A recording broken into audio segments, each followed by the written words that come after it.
Der fløj Athene hen fra pigen, hun havde formanet. Opstod Eos fra tronen af guld, og Nausikaa vågnede op af sin kvægende søvn og huskede sin drøm med forundring.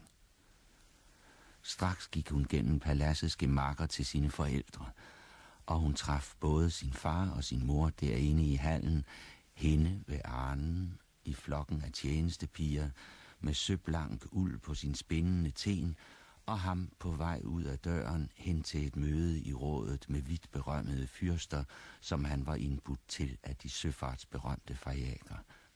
Hun trådte hen til sin elskede far og sagde således: Far, vil du ikke nok godt gøre giggen klar med de fine rullende hjul? Så vil jeg køre ned med vasketøjssækken og få det vasket i floden. Der er en del, der er snavset. Også du selv må jo helst, når du mødes med dine grænter og skal forhandle med dem, have rene klæder på kroppen. Desuden har du jo også en halv snes sønner herhjemme, 2, der er ægtemænd, 3, der endnu er ugifte svende. De vil have rent tøj på, så tit de går ud for at feste, synge og danse, og det er jo mig, der skal klare det hele. Dermed tager hun for bly til at nævne sit blomstrende bryllup, selv for sin far.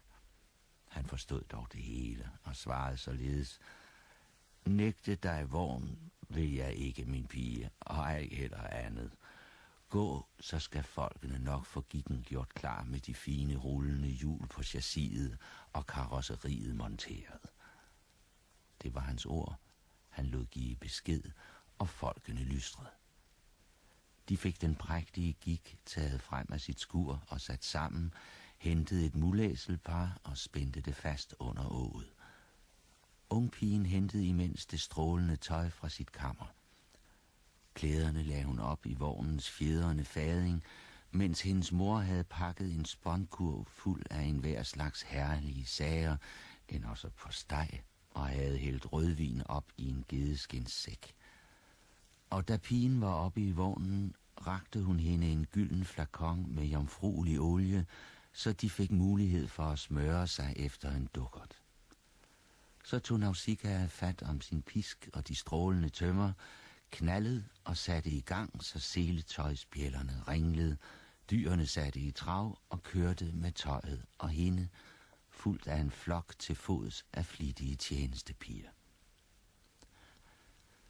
Da de var fremme ved flodens henrivende dejlige strømme, hvor der var faste bassiner med rigeligt rindende vande til at få bugt med selv de mest genstridige pletter, spændte de allerførst fra og slap deres mulassen inder ned til den strømmende flod på den duftende eng for at nippe saftigt kløver og græs. Og så tog de tøjet af vognen ud af vasketøjsposen og ned i de mørke bassiner, hvor de så stampede tøjet om kap mod kummernes bunde. Men da så tøjet var rent og samtlige pletter forsvundet, tog de og bredte det ud på stranden, hvor brændingens bølger havde bragt rullesten ind og skyllet dem flunkende rene. Så tog de bad og salvede sig fint med den skinnende olie, åbnede kurven og spiste i græsset på engen ved floden, mens deres vask lå til tørre i solens varmende stråler. Mætte og glade tog så Nausikaa og hendes piger slørene af deres lokkede hår og spillede sangbold. Det var Nausikaa selv, der styrede sangen og dansen.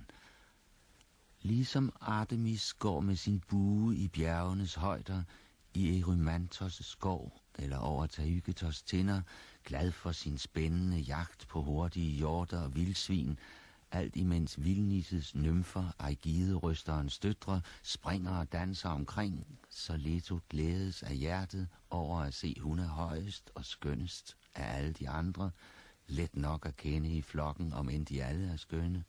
Lige så strålende smuk var Nausikaa blandt sine piger.